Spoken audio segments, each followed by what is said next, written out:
Pour gagner encore plus d'argent, Monsieur Krabs transforme carrément le crabe croustillant en prison. Des centaines de criminels sont alors enfermés à l'intérieur. Même le corps de Bob l'éponge devient une cellule spéciale pour retenir Plankton. Un jour, Plankton est en train de faire des graffitis sur un mur du restaurant. Mais soudain, la police arrive et lui passe les menottes. Comme il a enfreint la loi, Plankton est envoyé en prison. Monsieur Krabs est ravi de la situation. Il suit immédiatement les policiers jusqu'à la prison. Mais il s'attendait pas à ça. La prison est déjà complètement remplie. Faute de place, les policiers sont obligés de libérer Plankton. Mais Monsieur Krabs refuse d'accepter cette décision. En voyant Plankton se moquer de lui, il cherche un moyen de le remettre derrière les barreaux. À ce moment-là, la police annonce qu'elle cherche une nouvelle prison et elle est prête à payer un loyer très élevé. En entendant cela, Monsieur Krabs a immédiatement une idée, transformer le crabe croustillant en prison. Ainsi, il pourra garder Plankton enfermé tout en gagnant énormément d'argent. Ceci est pour le prisonnier. Et voici votre récompense. Merci Madame l'agente. Quand Bob l'éponge apprend que le restaurant devient une prison, il enfile aussitôt un uniforme de détenu. Mais pour Carlo, cet endroit a toujours ressemblé à une prison. Ensuite, Monsieur Krabs enferme Plankton dans une cage et il décide de le surveiller lui-même. Mais Plankton utilise une pièce trouvée au sol pour détourner son attention. Puis, il tente discrètement de s'échapper. Ne croit pas pouvoir partir. S'enfuir est déjà grave, mais en plus tu m'as menti pour une simple pièce. Direction, la cellule disciplinaire. Finalement, Monsieur Krabs utilise directement le corps de Bob l'éponge comme cellule. Il y enferme Plankton, puis bouche l'entrée avec un bouchon. À ce moment-là, une policière arrive avec de nouveaux prisonniers. Le crabe croustillant, j'y venais souvent manger. Quelle coïncidence, moi j'y venais souvent pour cambrioler. Face à cette énorme source de revenus, Monsieur Krabs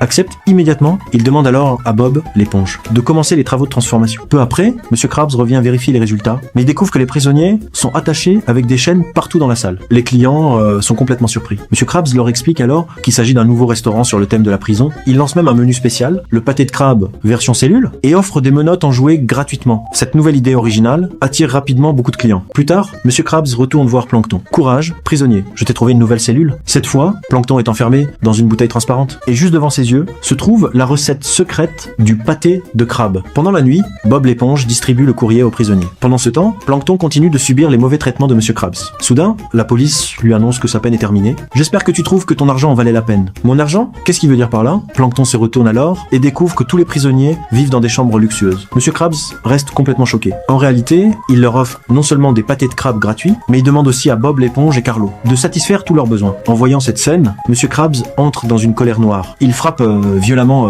Bob l'éponge avec sa langue. Ils exagèrent complètement. Ce n'est pas un hôtel de luxe. Ces télévisions ne sont pas gratuites. Les actions de Monsieur Krabs provoquent la colère des criminels. Cela fait également fuir les clients ordinaires. En voyant son restaurant se vider peu à peu, Monsieur Krabs prend finalement une décision. Il ouvre les portes de la prison et libère tous les détenus